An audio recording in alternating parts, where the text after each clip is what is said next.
How to Talk Like a Leader. Written and published by Imperium Audiobooks.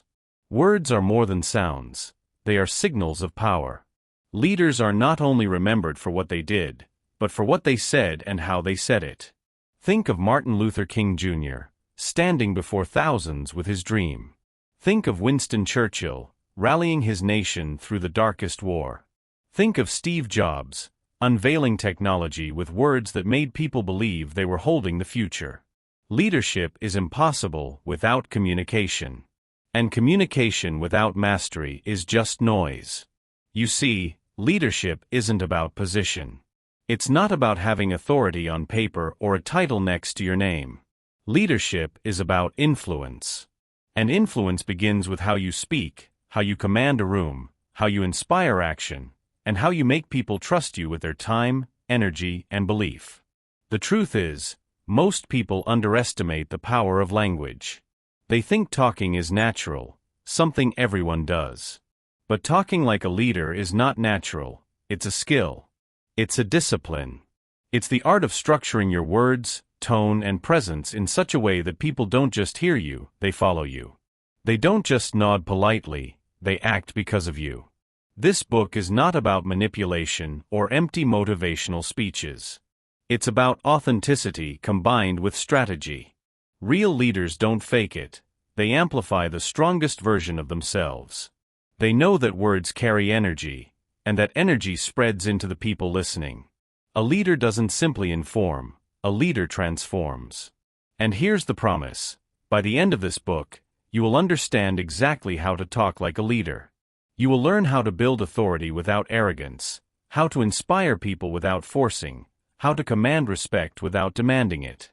You'll learn how to make your words land, how to shape conversations that move people, and how to carry yourself so that your presence speaks even before your words do.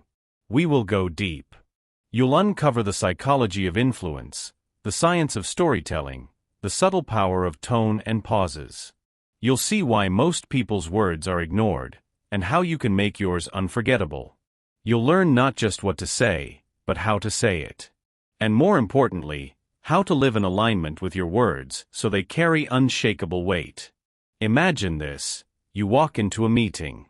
Instead of blending into the background, every eye naturally turns to you.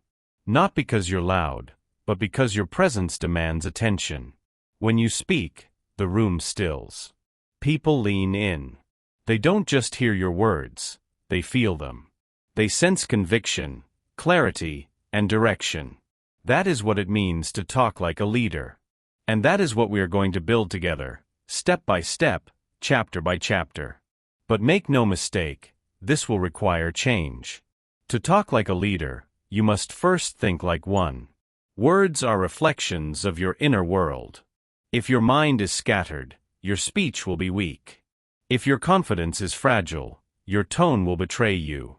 If your beliefs are shallow, your words will lack weight. So this journey is not only about speaking techniques, it is about mindset. We are going to shape the way you think, so your words carry the authority of someone who knows where they're going. This book is your playbook, your training ground, your mirror. Every principle you hear here is meant to be practiced, lived, and embodied. Leadership communication isn't learned by memorizing lines. It's learned by transforming the way you see yourself and the way you approach every conversation. So, if you're ready, commit fully. Don't just listen to these words, apply them. Try them in your next conversation, your next meeting, your next presentation. Little by little, you'll notice the shift. People pay more attention, they remember more of what you say, they look to you for direction. That's the mark of leadership. By the end of this book, here is my promise: you will not only know how to talk like a leader, you will become one. Chapter 1: The Foundation of Leadership Communication. Before we explore techniques, strategies, and secrets of speech, we need to begin with the foundation. Every great building has one thing in common: a strong base. Without it, the walls crack, the ceilings collapse, and the structure cannot stand. The same is true for leadership communication. Without a foundation, all the strategies in the world will feel forced, fragile, and fake. So, what is the foundation of talking like a leader? It's not vocabulary. It's not charisma. It's not memorized quotes. The true foundation is clarity of self. Leaders speak with weight because they know who they are, what they stand for, and where they are going. Without clarity, words are scattered. With clarity, words become arrows, precise, sharp, and impossible to ignore. Think about the last time you heard someone speak with confidence. Maybe it was a teacher, a mentor, a business leader, or even a friend. What struck you wasn't just their tone or their words, it was their certainty. You could tell they believed in what they were saying. You could feel it. That's clarity. And it's the first layer of leadership communication. Let's break it down.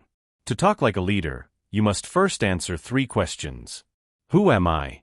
What do I stand for? Where am I going? These questions might sound simple, but they shape everything about the way you speak. A person who doesn't know who they are will always sound uncertain. They hesitate, they over-explain, they seek approval in every sentence. But a person who knows their values and identity?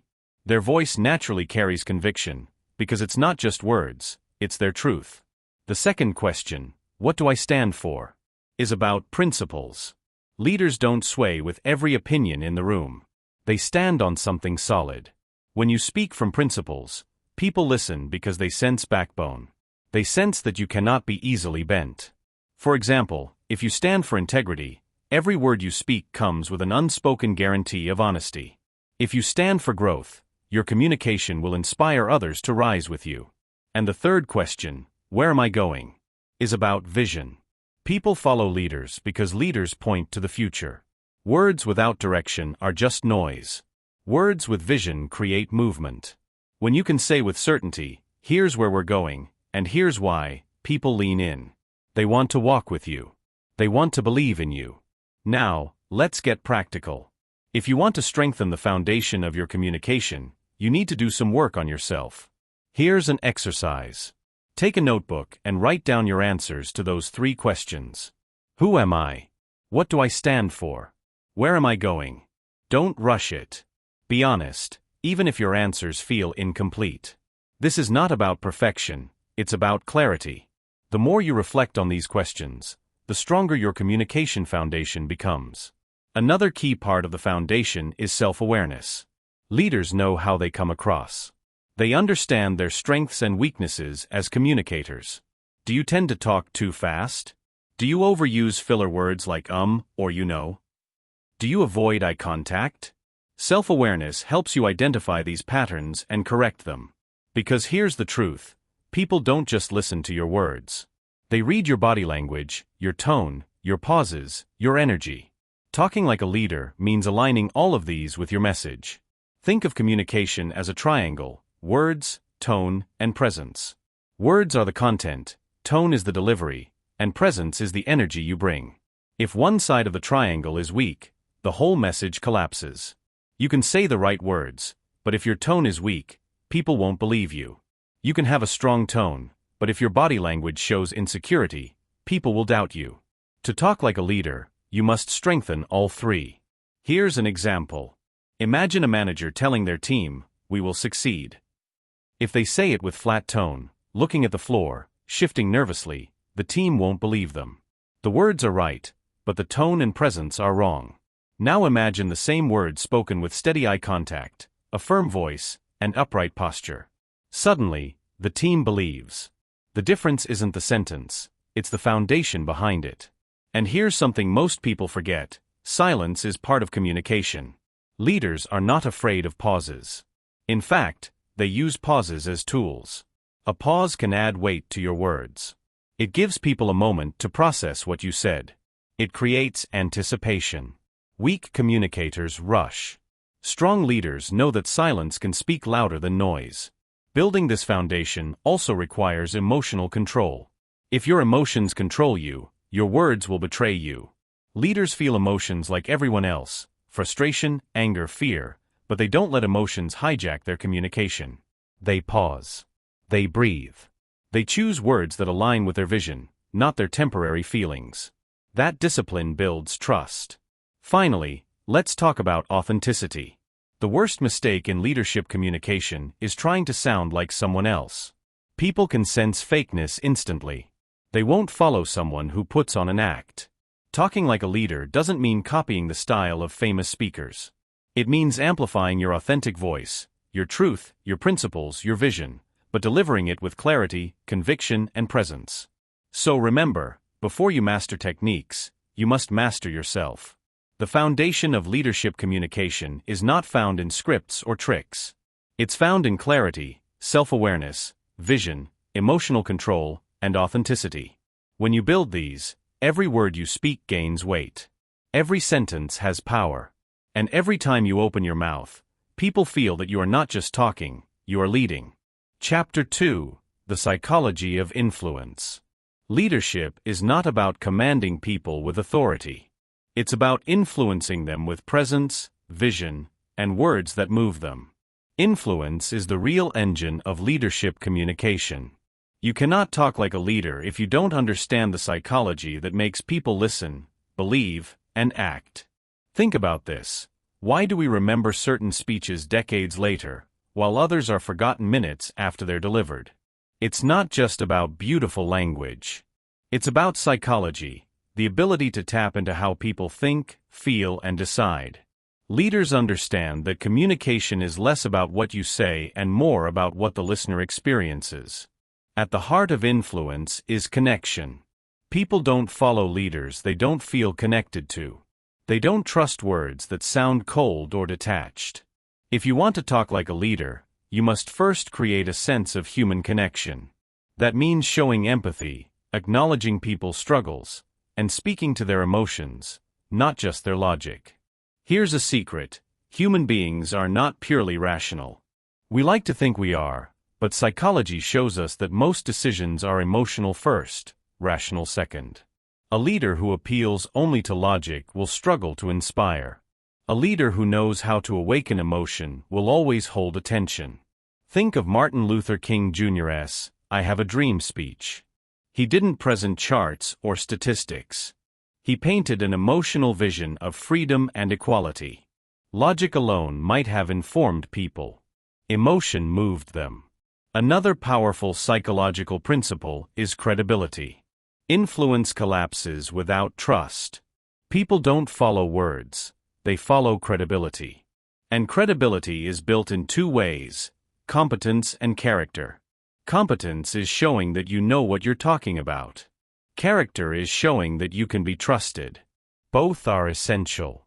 You can be brilliant, but if people doubt your honesty, your words carry no weight. You can be kind, but if people doubt your knowledge, they won't follow your guidance. To talk like a leader, you must project both competence and character. Now let's talk about authority signals. Psychology shows that people unconsciously look for cues of authority when deciding whether to trust someone. These cues can be subtle: your posture, your tone of voice, your choice of words, your ability to stay calm under pressure. Leaders who project authority don't need to demand respect, they earn it through presence. The way you carry yourself tells people whether to listen. If you sound unsure, they'll doubt you. If you sound confident and steady, they'll follow. But influence isn't just about confidence. It's also about listening. Ironically, the best communicators are often the best listeners. When people feel heard, they become more open to your words. Listening shows respect. It shows empathy. It makes people feel valued. And when people feel valued, they naturally give you their attention. Many aspiring leaders fail here. They focus only on speaking, not realizing that listening is half of influence. Another psychological tool is framing. The way you frame your message determines how people interpret it. For example, imagine a manager saying, "If we don't work harder, we'll fail." That frame creates fear. Now imagine the same manager saying, "If we push together, we can achieve something extraordinary." That frame creates hope. Both statements address the same reality, but the frame changes the emotion. Leaders understand that people respond not just to content, but to framing. Let's also explore the power of stories. Human brains are wired for storytelling. Long before humans wrote books, we told stories around fires to pass down wisdom, warn of danger, and inspire courage. Stories are sticky, they lodge in memory. Leaders use stories because facts inform, but stories transform. When you tell a story, you bypass the defenses of logic and go straight into the listener's imagination. A story makes people feel the truth you want to deliver. Here's an exercise. Think of a principle you want to communicate, maybe resilience, teamwork, or courage. Instead of stating it directly, find a story that illustrates it. It could be a personal story, a historical example, or even a metaphor. Deliver that story with detail, emotion, and a clear point. Watch how much more people remember it compared to a plain statement. That's leadership through storytelling. Influence also depends on consistency. People watch leaders closely. If your words and actions don't align, you lose credibility instantly. You can't talk about discipline if you're constantly late. You can't talk about integrity if you cut corners. Consistency between word and deed is what makes influence lasting. Leaders know that every word is a promise, and they back it up with action. And here's something subtle but powerful: mirroring. Psychology shows that people feel more connected when they sense similarity.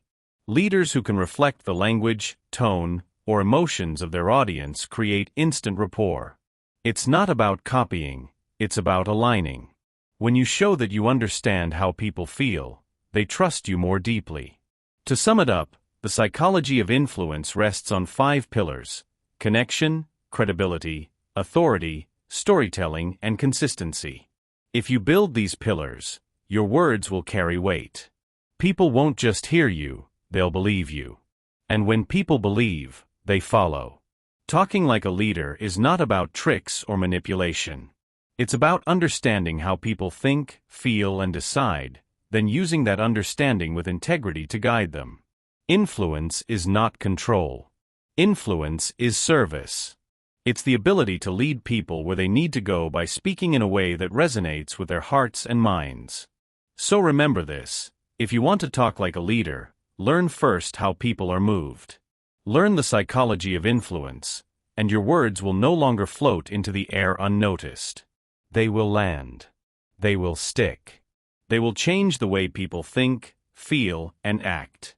That is the true power of leadership communication. Chapter 3: The Power of Presence. Before a single word leaves your mouth, people have already begun judging you. They look at how you carry yourself, how you enter a room, how you make eye contact. This invisible force is what we call presence. Presence is not simply being in the room. It's commanding the room without demanding it. It's the subtle but undeniable aura that tells people, this person is worth listening to. Many aspiring leaders think that communication begins when they start speaking. In truth, it begins the moment people see you. Your posture, your facial expression, your energy, these elements communicate before words ever do. If you want to talk like a leader, you must first stand like a leader, move like a leader, and carry yourself with an intentional presence. Let's break this down. First, posture. Slouching communicates insecurity. Shifting nervously communicates doubt.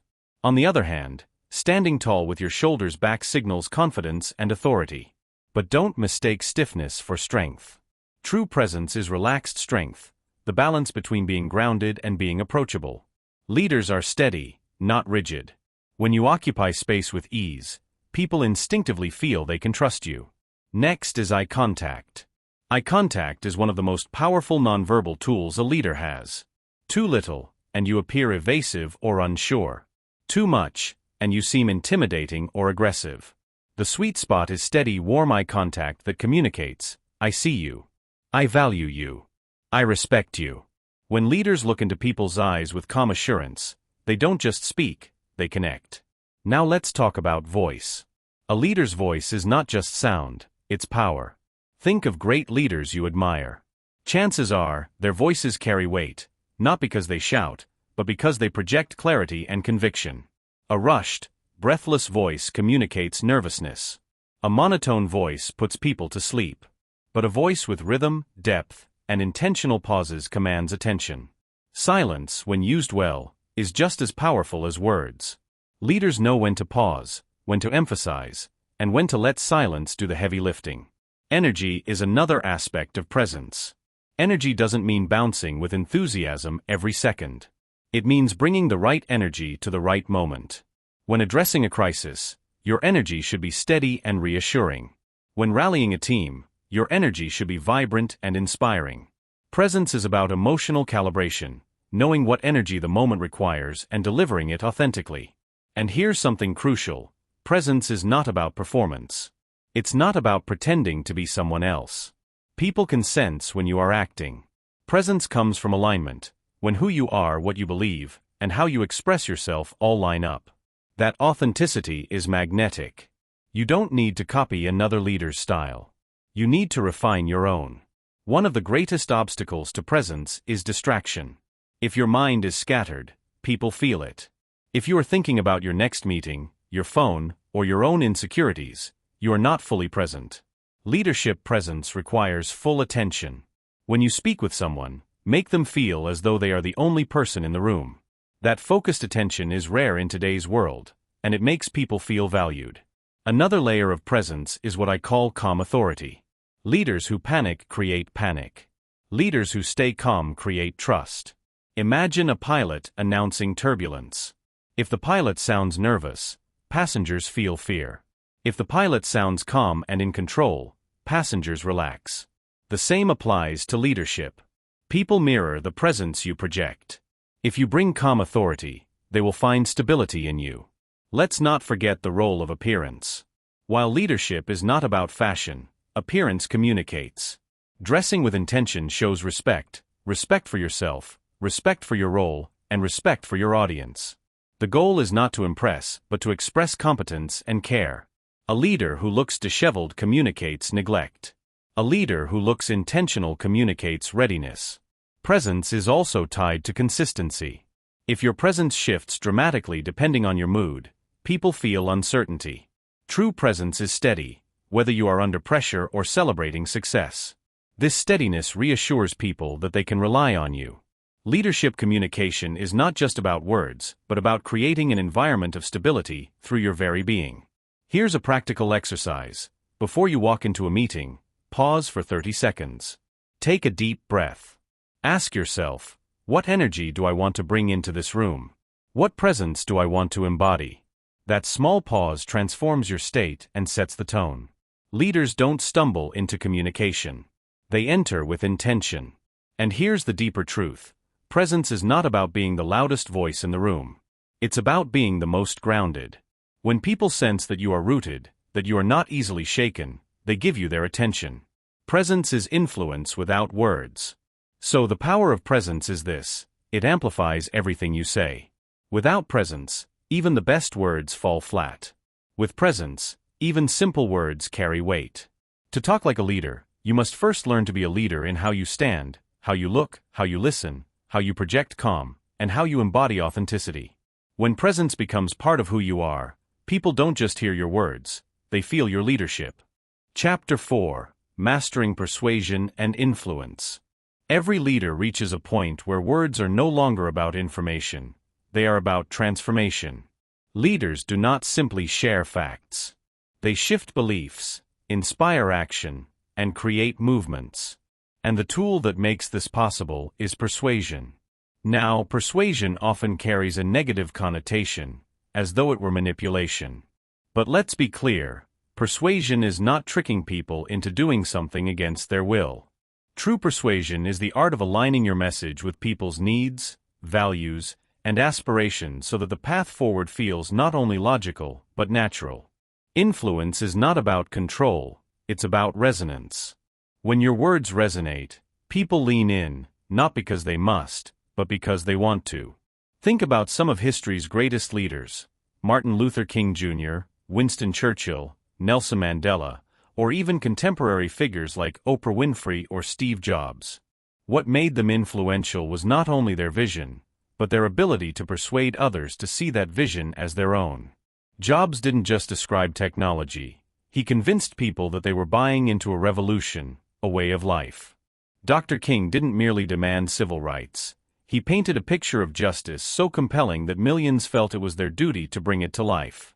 So, how does persuasion work at the level of a leader? First, persuasion begins with credibility. If people do not trust you, your words, no matter how eloquent, will crumble. Credibility is built over time through consistency, integrity, and competence. When people know you deliver on your promises, they naturally lean toward your perspective. As a leader, your daily actions are your silent persuasion. Every small promise kept, every consistent act of integrity, builds a reservoir of trust that amplifies your words when it truly matters. Second, persuasion requires deep understanding of your audience. Too often, leaders focus on what they want to say rather than what their audience needs to hear. True influence is about shifting the frame, not how do I express my ideas, but how do I connect my ideas to their values, fears, and desires. Imagine trying to convince a team to adopt a new strategy. If you only emphasize efficiency but your team values creativity, your words will fall flat. But if you show how the new strategy creates space for more innovation, you win their alignment.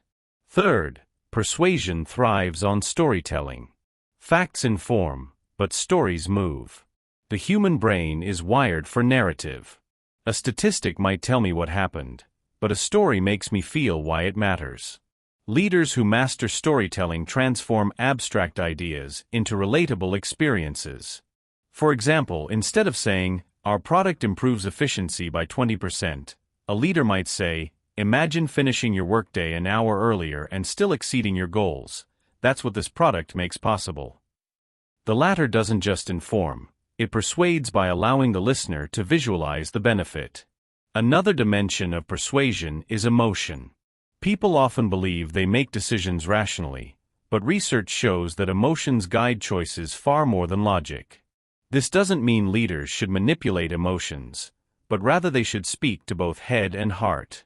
A leader who appeals only to logic may win agreement but lose commitment.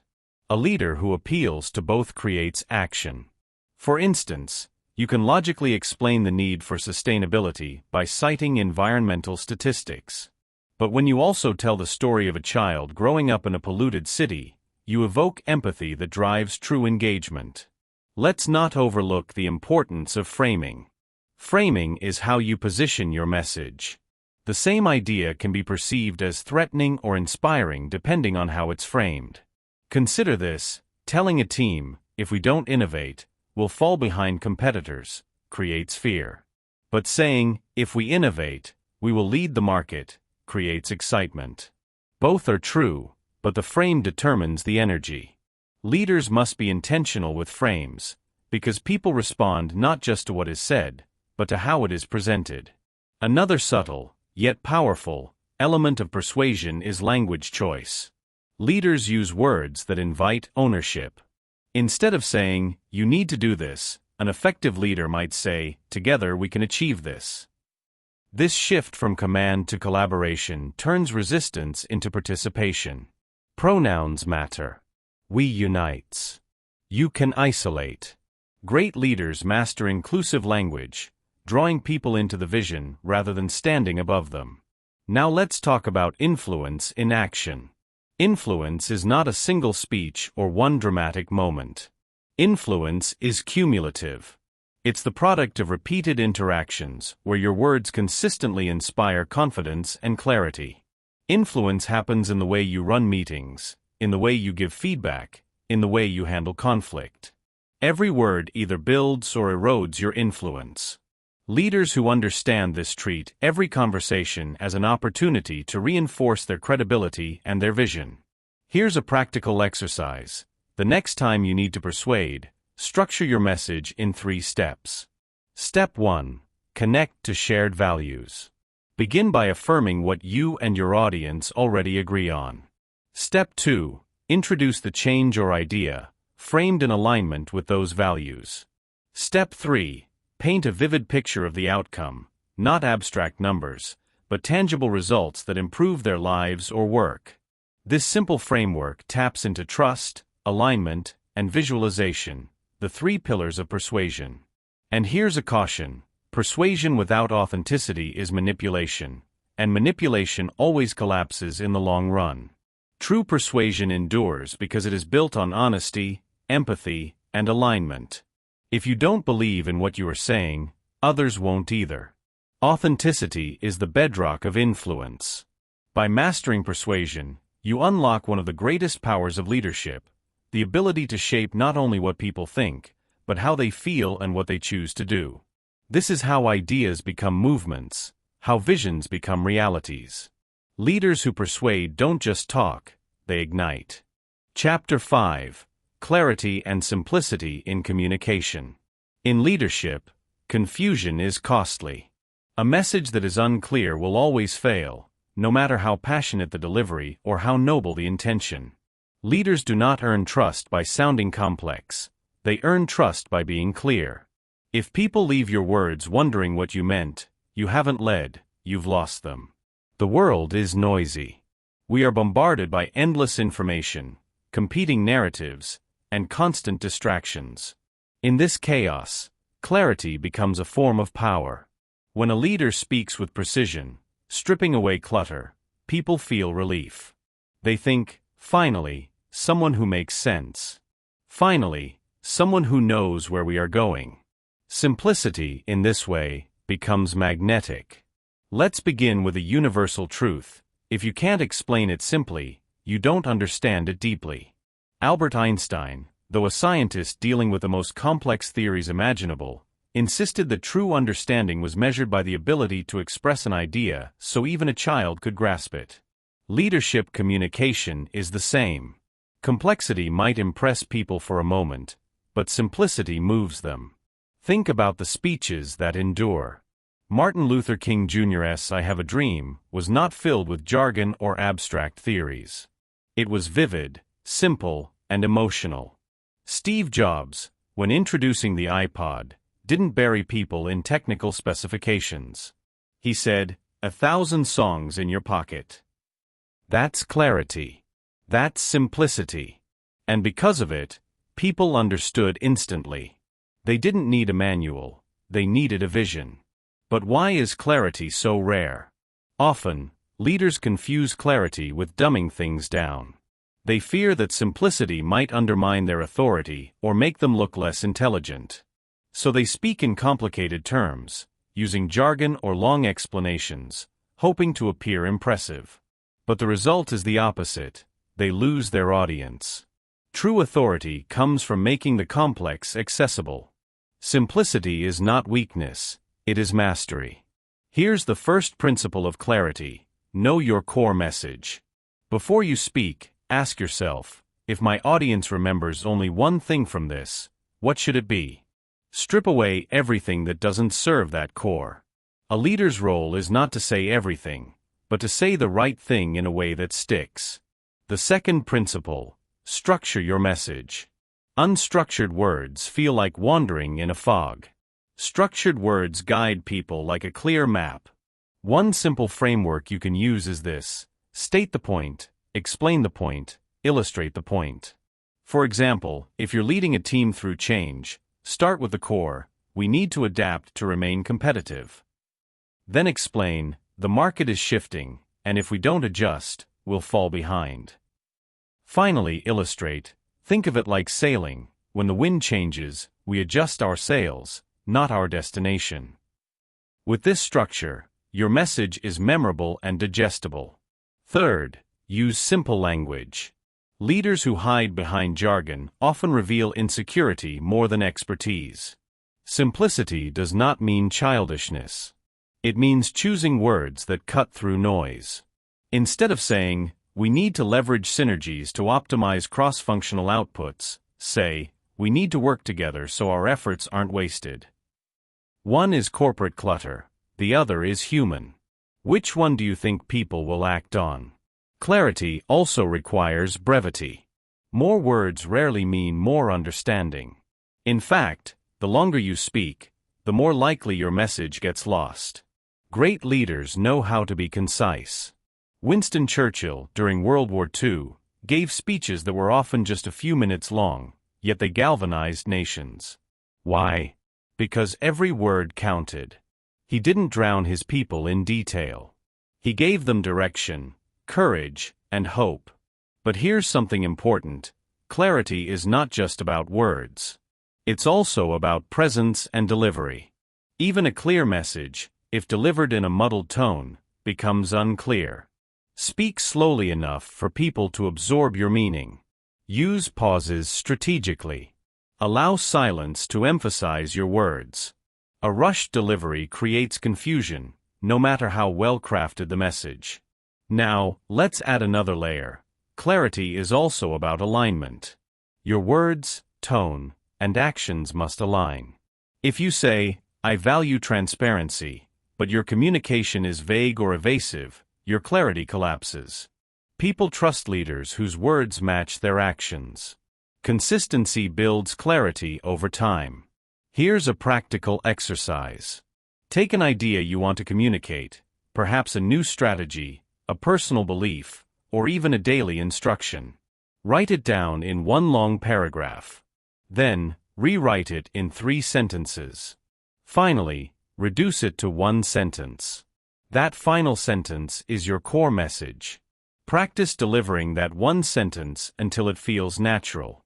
This exercise trains you to cut through noise and find the essence of your message. Another powerful practice is testing for clarity. After you explain something, ask your audience to repeat it back in their own words. If they can't, it means you weren't clear enough. This is not about blaming them for not understanding. It's about taking responsibility for your communication. Leaders don't place the burden of clarity on the listener. They own it themselves. Think of clarity as light. In darkness, people stumble. But one torch, held steady, allows everyone to see the path.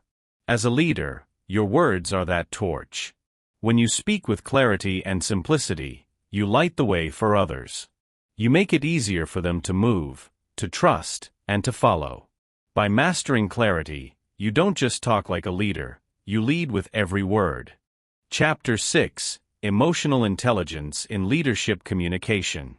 At its core, leadership is not about titles or authority, it is about relationships. And relationships live or die on how well you understand and manage emotions, both yours and others. This is where emotional intelligence, or EQ, becomes the heartbeat of leadership communication. Too many people imagine leadership as the ability to command a room with confidence or to deliver a powerful speech. But think of the leaders who truly changed your life: a teacher, a mentor, a manager.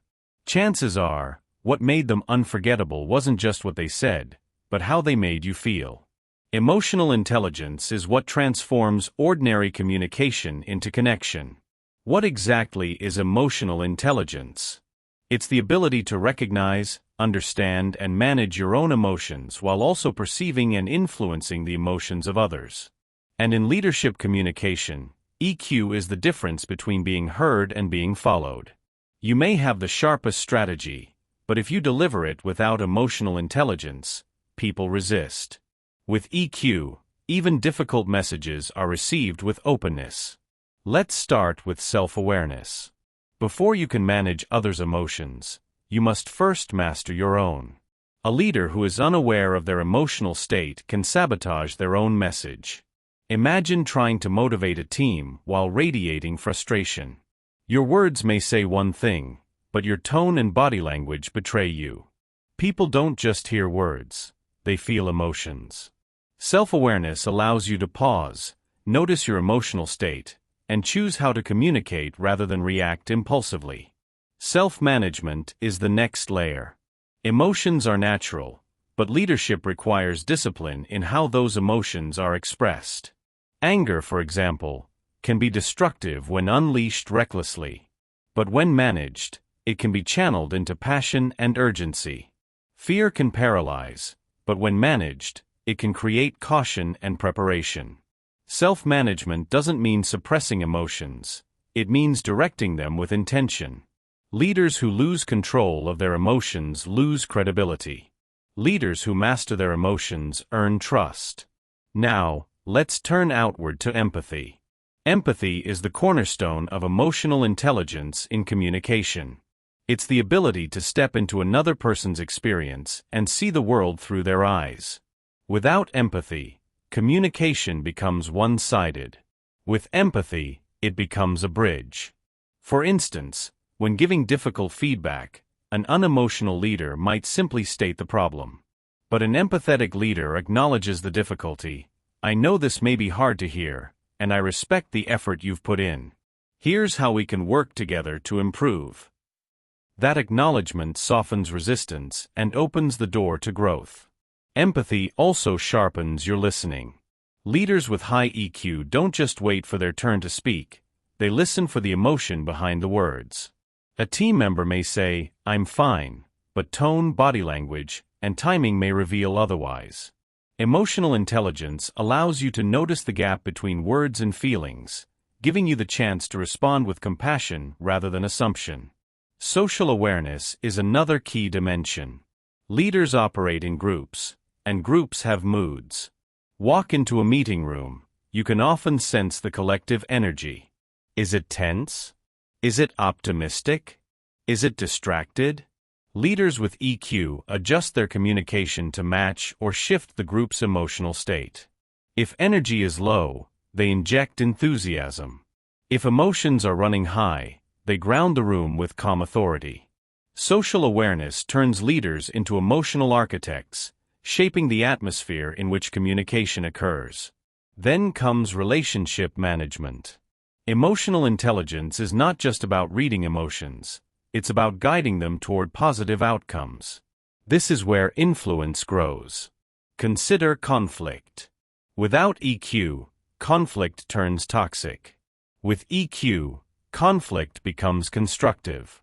Leaders skilled in emotional intelligence don't avoid difficult conversations. They navigate them with empathy, patience, and clarity.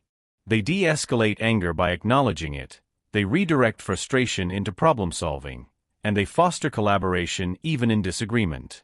Here's a practical example. Imagine two team members in conflict. A leader without EQ might simply tell them to work it out.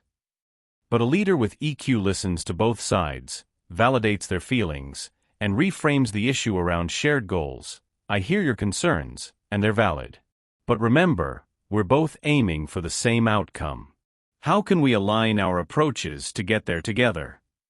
This reframing transforms opposition into partnership. Another dimension of EQ in leadership communication is authenticity. People sense when leaders are being performative or insincere. Authentic leaders express genuine emotions while staying composed.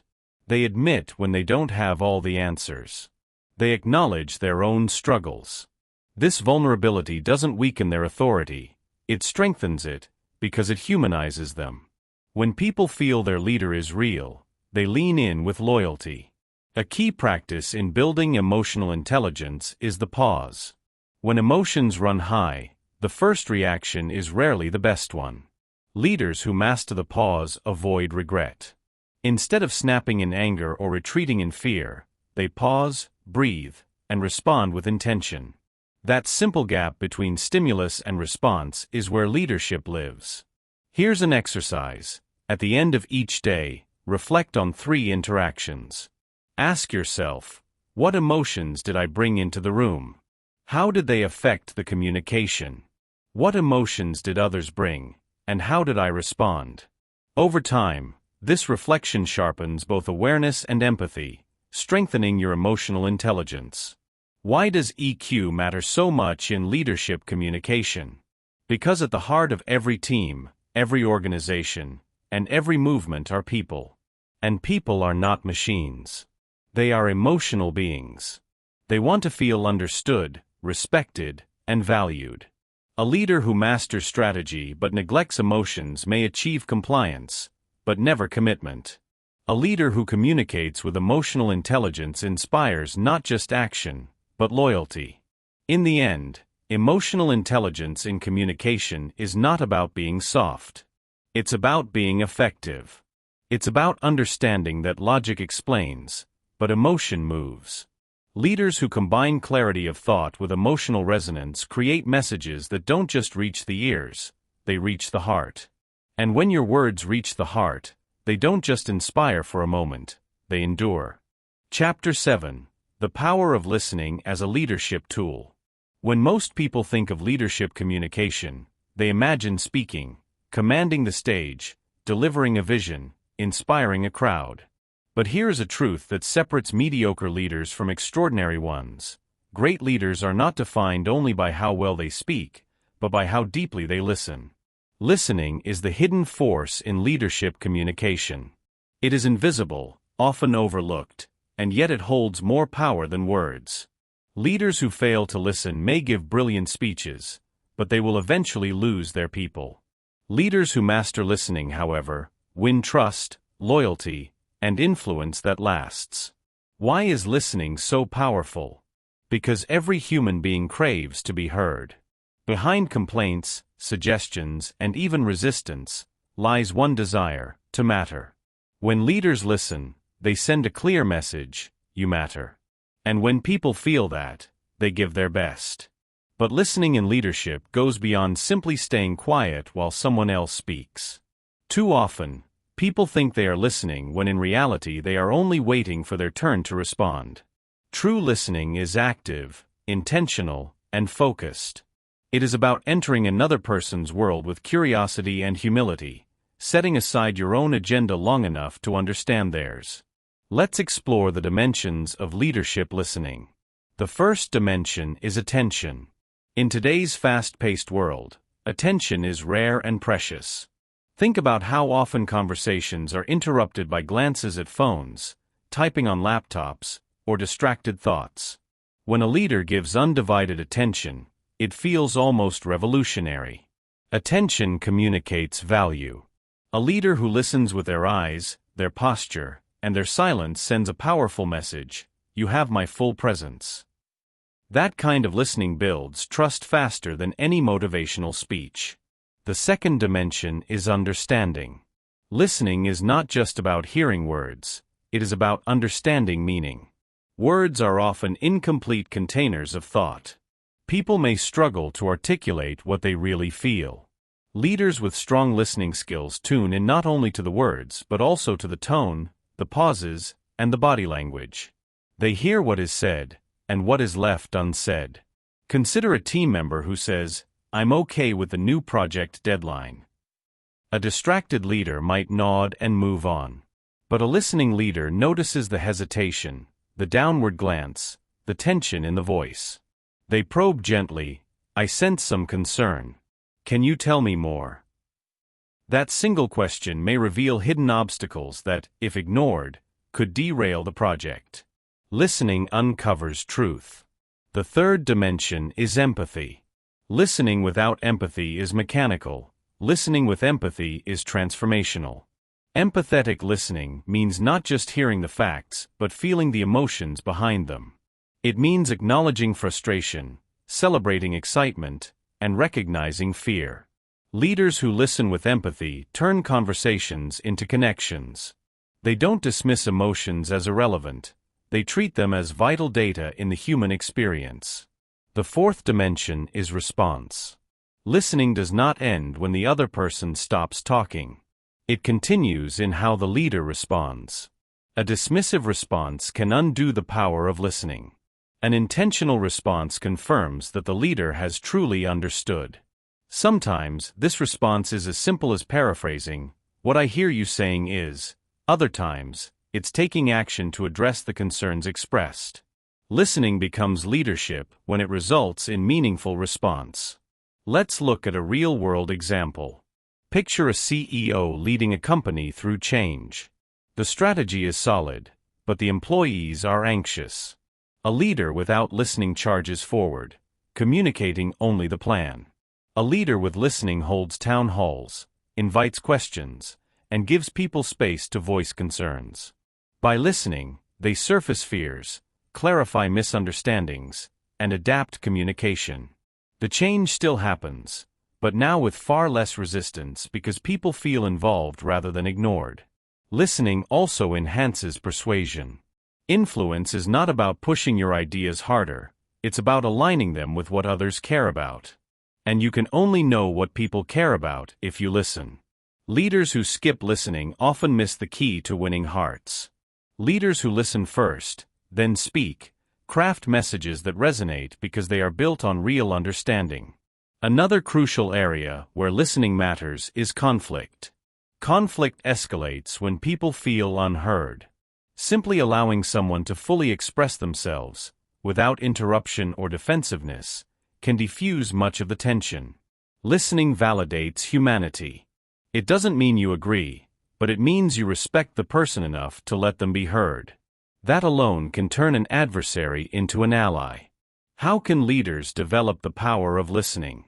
Here are some practices. Be fully present. Put away distractions. Make eye contact. Show with your body language that you are engaged. Ask open questions. Invite depth with questions like, "What's most important to you about this?"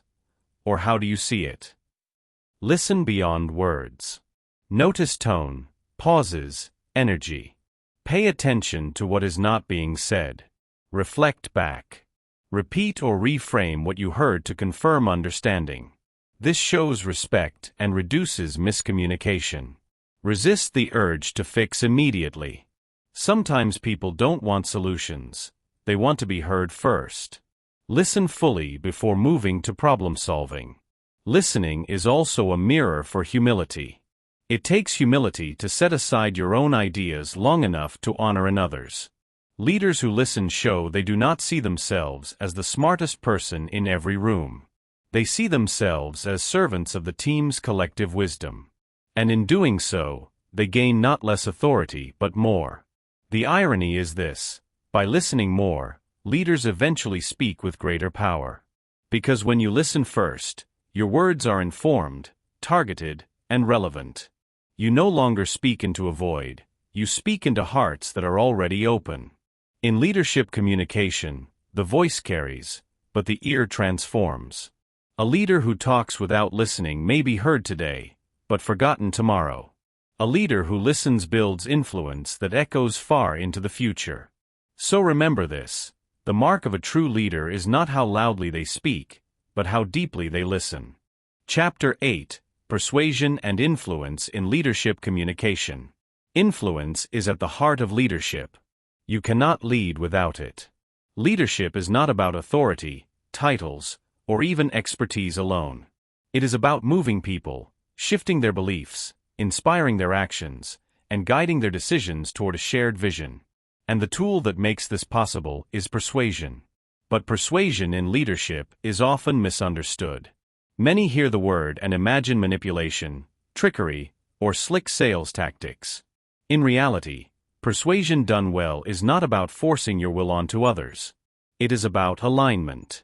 It is about showing people why your vision matters to them, why it connects with their values, and why they can trust you to guide them. True persuasion is ethical, authentic, and deeply human. Let's break down the anatomy of persuasive leadership communication. The first element is credibility. Before anyone listens to your message, they evaluate you. Do you seem trustworthy? Do you know what you're talking about? Do you demonstrate integrity? Credibility is the foundation of persuasion. Without it, even the most eloquent words fall flat. Leaders build credibility by being consistent, by telling the truth, and by aligning words with actions. If you say one thing and do another, your persuasion power vanishes. If you are consistent, however, your words begin to carry weight. The second element is connection. People are not persuaded by data alone. They are persuaded by people they feel connected to. Connection comes from shared values, empathy, and authenticity. A leader who shows vulnerability, who admits mistakes, who expresses genuine care, creates connection. And once that connection exists, persuasion becomes easier because people already feel aligned with the leader as a person. The third element is clarity of message. A persuasive leader does not bury people in complexity. They simplify. They strip away the unnecessary until the message shines like a beacon. Think of some of the most powerful leadership speeches in history. They were rarely long or complicated. They were simple, memorable, and repeatable. Simplicity sticks, complexity confuses. And a confused mind does not act. The fourth element is logic and evidence. While emotion connects, reason convinces. Persuasive leaders blend both. They appeal to the heart and the mind. They back up their vision with evidence, data, or examples that make it believable. But they also know that data without story falls flat. So they weave facts into narratives that people can relate to. The fifth element is emotion. Neuroscience shows us that emotions drive decisions more than logic does. Leaders who ignore emotion miss the most powerful lever of influence. Persuasive communication taps into hope, fear, pride, or belonging. It paints a picture of a better future that stirs people to move. Emotion is not manipulation when it is grounded in truth, it is the fuel that powers action. Consider the example of a leader launching a bold initiative. A purely logical approach might present spreadsheets and forecasts. But a persuasive leader goes further. They tell the story of a customer who will benefit, of a team member whose work will be elevated, of a community that will be transformed. They use data, yes, but they also stir imagination and emotion. The result? People not only understand, they believe. Now let's talk about the techniques of persuasion leaders use in communication. One technique is the use of contrast. Humans understand reality through comparisons. A leader might say, "We can stay where we are, safe but stagnant, or we can take this bold step and grow into the future." By contrasting two paths, the leader frames the choice clearly and persuasively. Another technique is repetition. Repetition is not redundancy, it is reinforcement. When a leader repeats key phrases, they become imprinted in people's minds. Yes, we can. I have a dream. Stronger together. These are not accidental, they are deliberate acts of persuasive communication. There is also the power of storytelling. Facts inform, stories transform. Leaders who tell stories bring abstract ideas to life. They create emotional connection and help people see themselves in the vision. A persuasive story is not a diversion from logic, it is the delivery system for it. A further tool is framing. The way a leader frames an issue shapes how people perceive it. For example, saying we need to cut costs by 10% feels harsh and negative. But saying we will free up resources to invest in growth frames the same action positively. Leaders who master framing guide not only what people think, but how they feel about it. Perhaps the most overlooked persuasive tool is listening. Persuasion is not a one-way speech. It is a dialogue. By listening first, leaders understand what matters to their people. Then, they craft messages that align with those values. This is persuasion rooted in empathy. Instead of pushing, it pulls. Let's ground this in a scenario. Imagine a leader trying to persuade a skeptical team to adopt a new strategy. A manipulative leader might pressure or guilt them into compliance. A persuasive leader, however, first listens to their concerns. They then respond with clarity, with stories that connect, with logic that addresses the fears, and with emotion that reignites belief. The team walks away not forced, but convinced. That is the power of true persuasion. But persuasion comes with responsibility. Leaders must guard against abusing it. Influence is powerful, and when misused, it erodes trust permanently.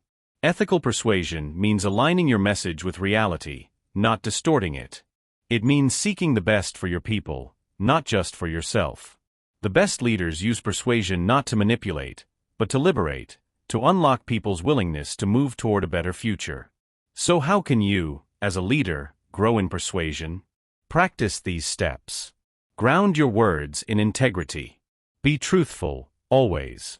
Simplify your message until it is clear enough to repeat. Blend logic and emotion. Appeal to both mind and heart. Tell stories that bring vision to life. Listen before you speak, and connect your message to what people value. Use repetition and framing intentionally to guide perception. Persuasion is not a trick. It is the art of helping people see, believe, and act. Leaders who master it inspire movements, transform organizations, and change history. Leaders who neglect it may be right, but they will stand alone. So remember this, the leader's voice carries weight not because of volume, but because of trust, clarity, and alignment. When you speak with credibility, connection, logic, and emotion, you do more than communicate, you persuade. And persuasion is the essence of influence. Chapter 9. emotional intelligence in leadership communication. When people recall the leaders who changed their lives, they rarely remember exact words or spreadsheets of data. What they remember is how those leaders made them feel. Leadership communication is not simply about transmitting information, it is about shaping emotion. And the ability to understand, navigate, and influence emotions, both your own and others, is what we call emotional intelligence. Emotional intelligence, often shortened to EQ, has been called more important than IQ when it comes to leadership success. Why? Because while intelligence may open doors, it is emotional intelligence that determines whether people will follow you through them. You may have the sharpest strategy, the most innovative ideas, or the deepest expertise, but if you cannot connect with people emotionally, your impact will be limited. Emotional intelligence has four main components: self-awareness, self-regulation, social awareness, and relationship management. Each one is a cornerstone of leadership communication. Let's unpack them. The first is self-awareness. This is the ability to recognize your own emotions in real time. Leaders often underestimate how much their emotional state leaks into their communication. A frustrated leader may intend to motivate, but comes across as harsh. An anxious leader may intend to show urgency, but instead spreads panic. Self-awareness allows you to notice what you are feeling before it unconsciously shapes your words. It is the pause that lets you ask, "What am I feeling right now, and how will it affect the way I speak?" The second is self-regulation. Once you are aware of your emotions, you need the skill to manage them. This doesn't mean suppressing feelings or pretending they don't exist. It means channeling them in productive ways. For example, anger can either become destructive outbursts or fuel passionate advocacy. Anxiety can either paralyze or drive preparation. Leaders who regulate emotions communicate with steadiness, even under pressure. They become an anchor for others in turbulent times. The third is social awareness, which is essentially empathy. It's the ability to sense what others are feeling, even if they don't say it outright. Leaders with high social awareness listen not just to words but to tone, body language, and energy. They notice the shift in the room when tension rises. They recognize when enthusiasm dips. With this awareness, they adapt their communication. Instead of plowing through a presentation while the audience disconnects, they pivot. Instead of dismissing concerns, they address them with care. The fourth is relationship management. This is where all the other components converge. It's the ability to use your understanding of emotions, both yours and others, to build trust, resolve conflict, and inspire collaboration. Leaders with strong relationship management skills communicate in ways that strengthen bonds rather than strain them. They know when to push, when to encourage, when to challenge, and when to reassure. Let's bring this to life with an example. Imagine two leaders facing a sudden crisis. The first leader has low emotional intelligence. They panic, raise their voice, and send conflicting messages to the team. The result? Confusion spreads, trust declines, and productivity stalls. The second leader, however, has cultivated emotional intelligence. They notice their own anxiety, take a breath, and ground themselves. They sense the fear in their team and acknowledge it openly. "I know this is unsettling. I feel it too. Here's what we know, here's what we don't know yet, and here's what we'll do together." That leader's emotional intelligence transforms chaos into calm confidence. Emotional intelligence in communication is also vital for feedback. Leaders must often give feedback that is critical. Without EQ, feedback becomes demoralizing. With EQ, it becomes constructive. A leader with emotional intelligence frames feedback in a way that acknowledges effort while still addressing the gap. "I see how much work you've put in, and I appreciate it. At the same time, here's an area where we can improve, and I believe you're capable of it." The difference in tone creates the difference in outcome. Another area where EQ shines is in persuasion. As we saw earlier, persuasion is not just about logic, it's about emotion. A leader with high EQ reads the emotional state of the audience and adjusts accordingly. They know when to stir excitement, when to calm fears, and when to express empathy. They become masters of emotional alignment, matching their message to the emotional needs of the moment. So how can you, as a leader, grow your emotional intelligence in communication? Here are some practices. Pause and reflect. Before speaking in high-stakes moments, take a breath. Ask, what am I feeling?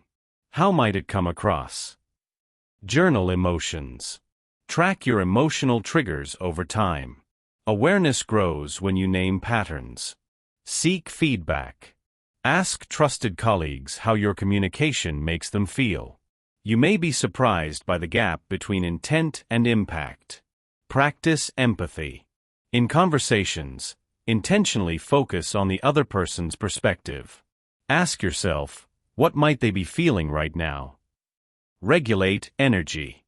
Use techniques like deep breathing, mindfulness, or reframing to manage emotions before they manage you.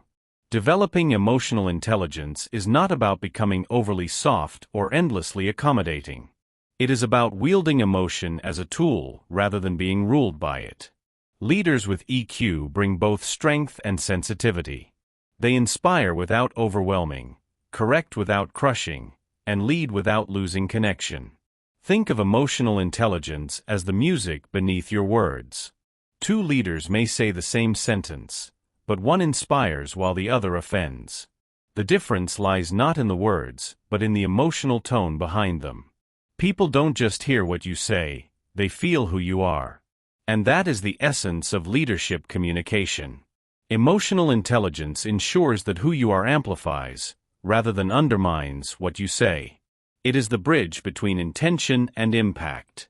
So remember this, words may inform, but emotions transform.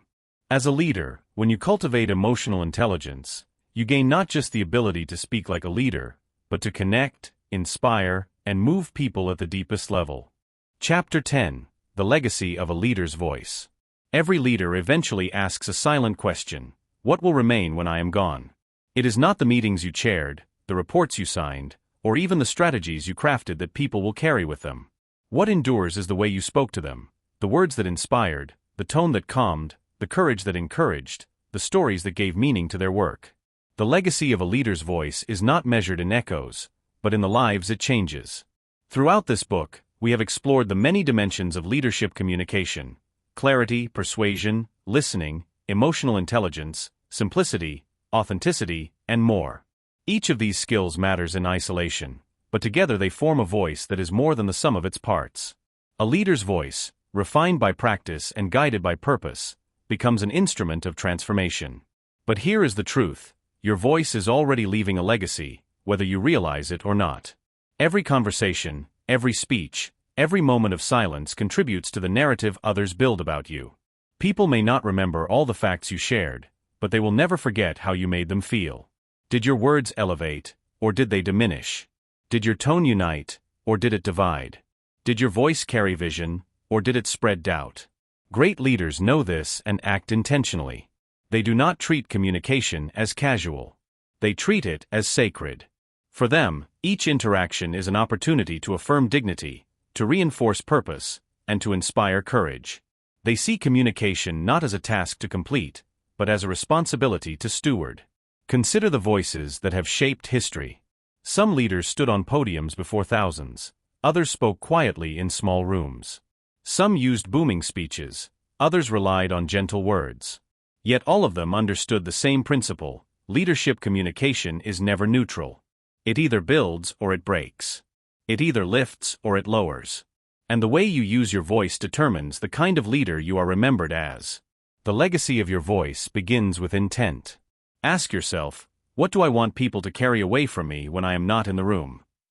Do you want them to feel empowered, capable, and valued? Then your words must consistently sow those seeds. Do you want them to feel fearful, small, and dismissed? Then careless communication will produce that outcome. Legacy is not created at the end of your career, it is shaped daily, in every interaction. The second part of legacy is consistency. A single inspiring speech may ignite excitement, But if your daily communication contradicts it, the flame dies. True legacy is built on consistency between what you say in public and how you speak in private. Your legacy voice is not just the one amplified by microphones. It is also the one whispered in one-on-one conversations, sent in emails, and spoken in moments when nobody is watching. The third part of legacy is empowerment. The greatest leaders do not build legacies around themselves. They build them into others. They use their voice to awaken voices in the people around them. They do not just lead, they multiply leaders. Their words become seeds planted in others, seeds that grow long after they are gone. That is why we still quote leaders long after their lifetimes. Their words became living forces in the hearts of those they touched. But the question now turns to you. What will your leadership voice leave behind? Imagine someone years from now reflecting on your influence. What do you hope they will say? Perhaps they will say, "She made me believe in myself when I doubted. He challenged me to grow when I wanted to quit. They reminded me of the bigger purpose when I lost sight of it." This is the true measure of a leader's voice, not applause in the moment, but transformation in the memory. Building this kind of legacy requires practice. It requires constant self-awareness, humility, and courage. You will not always get it right. You will sometimes speak in ways you regret. But legacy is not built in perfection, it is built in persistence. Every time you choose to align your voice with clarity, empathy, and vision, you reinforce the legacy you want to leave. And here's the good news. You do not need to wait for a stage, a title, or a spotlight to begin. You are shaping your voice legacy right now, in your workplace, in your family, in your community. Every conversation is rehearsal for history. Every interaction is a chance to lead with words that matter. So speak with vision. Speak with courage. Speak with empathy. Listen deeply. Lead through clarity. Persuade with integrity. And above all, remember that your voice is not just a sound, it is a signature. Long after the sound fades, the impact remains. One day someone will say, "I am who I am today because of the way they spoke to me." That is the legacy of a leader's voice. And it is within your reach, starting with the very next words you choose.